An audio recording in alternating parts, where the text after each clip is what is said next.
आ गया चश्मा, छा गया चश्मा, आपका अपना निशान चश्मा। ग्राम पंचायत सलैया से सरपंच पद हेतु योग्यतम अनुभवी सरल कर्मठ शिक्षित मिलनसार लगनशील आपका अपना प्रत्याशी भाई अविनाश वीके जी के चुनाव चिन्ह है चश्मा चश्मा चश्मा। तो मतदाता बंधुओं से मेरा निवेदन है, चश्मा चाप पर मुहर लगाकर भारी बहुमतों से विजयी बनाए, भारी बहुमतों से विजयी बनावे। निवेदक ग्राम सलैया कछारी के समस्त सम्मानीय एवं जागरूक मतदाता बंधु। मतदान दिनांक 8 जुलाई 2022 दिन शुक्रवार। मतदान का समय प्रातः 7 बजे से दोपहर 3 बजे तक। आ गया चश्मा, छा गया चश्मा, आपका अपना निशान चश्मा।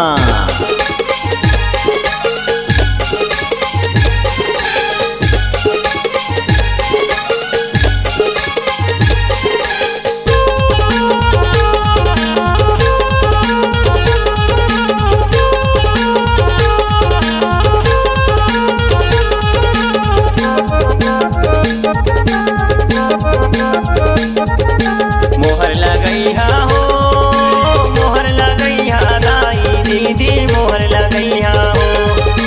चश्मा छाप के हवै निशानी, मोहर लगैहा हो।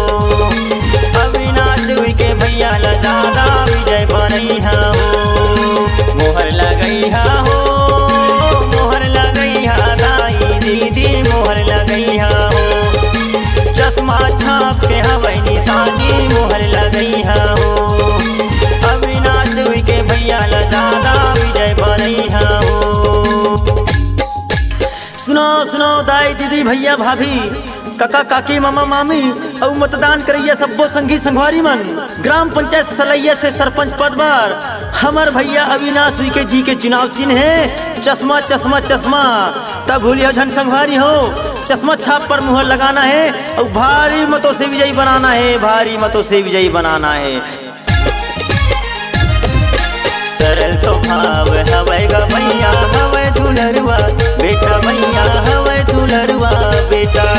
सरल स्वभाव हवै गा भैया, हवै दुलरुआ बेटा, भैया हवै दुलरुआ बेटा।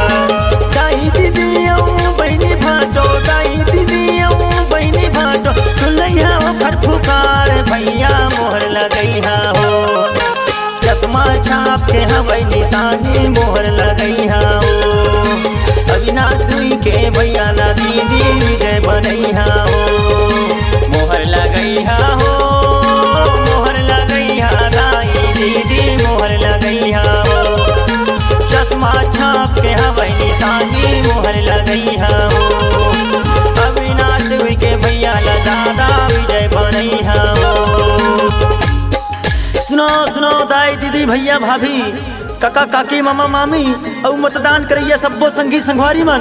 ग्राम पंचायत सलैया से सरपंच पद पर हमर भैया अविनाश वीके जी के चुनाव चिन्ह है चश्मा चश्मा चश्मा। तब भूलियो झन संगवारी हो, चश्मा छाप पर मुहर लगाना है और भारी मतों से विजयी बनाना है, भारी मतों से विजयी बनाना है।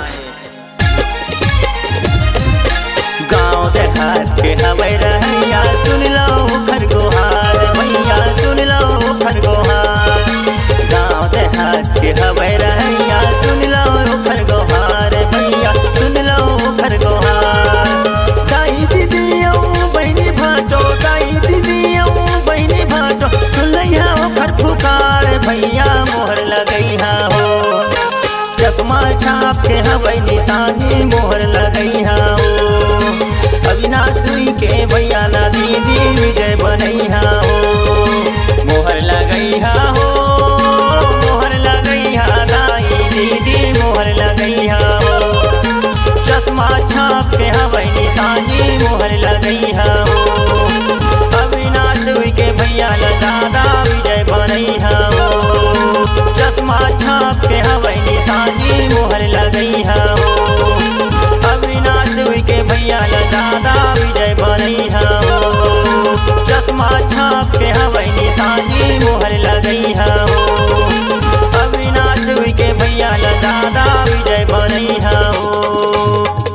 आ गया चश्मा, छा गया चश्मा, आपका अपना निशान चश्मा।